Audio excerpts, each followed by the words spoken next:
जिसने अपनी बेटी दिया है और वो पीछे लग गया है। कल ही एक खातून मेरे पास आई, शादी होकर के उसके 9 साल हुए हैं, बच्चे भी हैं।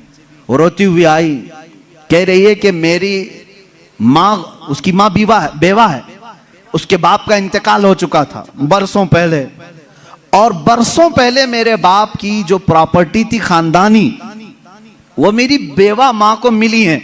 वो कुछ लाख रुपए आ गए हैं, और जैसे ही मेरे घर में मालूम हुआ है, शोहर ने मुझे बाहर निकाल के घर भेजा है, जा तेरी अम्मा को जो प्रॉपर्टी में मिला है उसमें से 2 लाख मांग के लेके आ। मुआज़ल्लाह, भिखारियों से क्यों शादी करते हो? इस तरह के लोग जो अपनी औरत पर अपना महल सजाना चाहते हैं, उनकी हैसियत बहुत जलील है, बहुत जलील। मैं आपको बताऊं, तुम बर्बाद होना चाहते हो, जिसकी ख्वाहिश है वो मुझसे पूछ ले, मैं बता दूंगा। तौबा अस्तगफिरुल्लाह, कोई नहीं चाहेगा। हर कोई बरकत का रास्ता हमसे पूछता है, लेकिन ये रास्ता भी मैं बता देता हूं। जो अपना बिजनेस और अपनी बरकत सब बर्बाद करना चाहता है, उसके लिए बाज़ बुजुर्गों ने फरमाया, वह अपनी बीवी से जबरदस्ती उसका माल लेकर के बिजनेस में लगाया हो, वहीं से शुरुआत हो जाएगी नहुसत की। उसके दिल को तोड़कर जो माल ले जाकर के लगाओगे, तो फिर वहां से, हाँ, बखुशी देना और बात है, पसंदीदगी के साथ देना और बात है। बहुत सारे लोग शादियों के बाद अपनी बीवियों पर दबाव डाल करके उनका सारा जेवर उठाकर ले जाकर रख देते हैं और उस पर तिजारत करने की कोशिश करते हैं। कहां की बरकत? किसी का दिल रो रहा है और तुम अपनी दुकान सजाने जा रहे हो। तुम्हें तो शादी इसलिए करने का हुक्म हुआ था, एक कमजोर मखलूक तेरे निकाह में आ रही है, तू कमा और उसे खिला। यहां उल्टा हो गया, उसी से तू कमाना चाह रहा है। ये उल्टा नहीं हो गया? बहुत सारे लोग ये इंतजार में रहते हैं, शादी होगी तो अभी मांगना क्या क्या है, कार मांगे कि बाइक मांगे और क्या क्या चीजें मांगे। उन भिखारियों से मैं कहता हूं, खटोरा लो और गली गली घूमो, हर जगह जाओ, 1 साल में बहुत कुछ मिल जाएगा।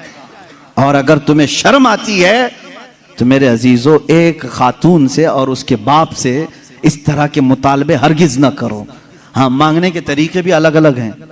पहले खुलकर मांगते थे, बोलते थे ये चाहिए, लिस्ट आती थी, सारी लिस्ट आती है खातून के घर में, ससुराल।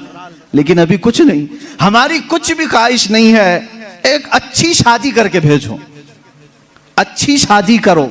अच्छी शादी का मतलब डेनिसन में होना चाहिए। मैं तो यहां नाम ले रहा हूं, तुम दबा करके अपनी ख्वाहिशों का जिक्र करो और उसी में दबे लफ्जों में सारी चीजें। हमको कुछ मत देना, अपनी बेटी को ही जो कुछ भी देना है दे दो, हम उस पर नहीं कहेंगे।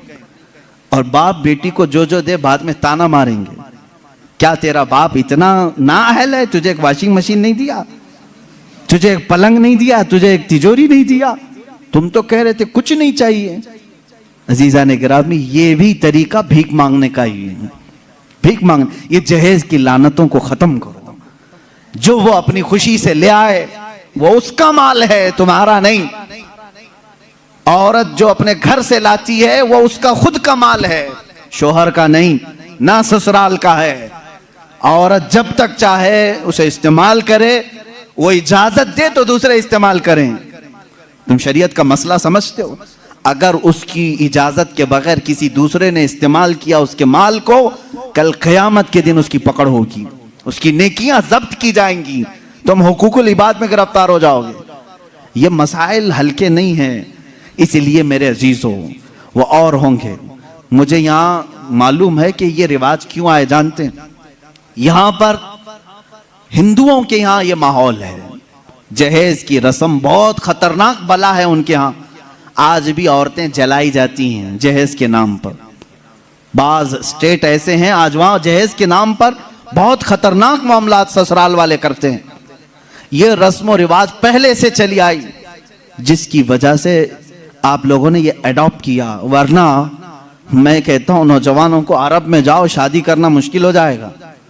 हाँ, वहां पर तुम क्या मांगोगे? तुम्हें बाप एक फूटी कोड़ी भी नहीं देगा लड़की का, लड़की का बाप कुछ नहीं देगा। बल्कि प्लस लड़की तुमसे मांगती है 1 लाख रुपए मेहर में रख, तब मैं शादी के लिए तैयार होती। वहां औरतें मांगती हैं। सऊदी में तो आधा किलो पाव किलो सुन्ना मेहर में देना पड़ता है। बेचारे कितने नौजवान ऐसे कमाते कमाते मेहर की रकम 40 साल के हो जाते हैं। बाहर वहां अरब में आज भी ये रिवाज, औरत का हक है मांगना, मर्द क्या मांगेगा। यहां जो हमारा माशरा बदला है उसकी वजह हमारी सोहबत है, जो देख रहे हैं हम इधर उधर। ये सोहबत का असर है जो तुम्हारे यहां जहेज की लानत आ गई। इसे निकालो अपने हाथ से।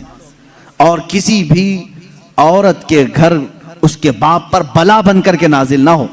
जब तुम बाप बनोगे तुम्हें पता चलेगा एक जिगर के टुकड़े को, बेटी को रुखसत करना कितना सख्त तरीन मामला होता है। मेरे अजीजों, जिन बच्चियों को हम अपने गोदों में पाले होते हैं, उन्हें बड़ी किए होते हैं, उन्हें पढ़ाए होते हैं, खिलाए होते हैं, हर ईद बकरीद पर उन्हें पहनाए होते हैं, इन नन्ही सी कलियों को जब बाप रुखसत करता है तो उसका कलेजा टूट जाता है। फिर तुम जानते नहीं, उसके घर से पूरी की पूरी जात लेकर के आ रहे हो, फिर उस पर प्लस तुम्हें और माल भी चाहिए, पैसे भी चाहिए। क्या ये रिवाज हमारे यहाँ नहीं है? रस्म करो तो लड़की के घर में, शादी करो तो लड़की के घर में। पूरे इस कार्यक्रम में सिर्फ वलीमा एक ही है जो मर्द के घर में होता है, बाकी क्या है? सब औरत के घर में करना है। बच्चा हो जाए चिल्ला उसके घर में। हाँ, जितने भी रस्म है, अरे शादी की तारीख फिक्स करनी है, तुम अपने घर में भी तो करा सकते थे, नहीं लड़की के घर में ही करेंगे जाके। जब जब जाएं पूरे खानदान को लेकर उतर जाएं, राशन खत्म हो जाए। ये बला नहीं है तो और क्या है? घर के किचन पर मुसीबत नाजिल होती है हर महीने 2 महीने में। ये इस तरह की हरकत किसी एक घर के साथ जो हो रही हैं, इस सिलसिले को कब खत्म करें?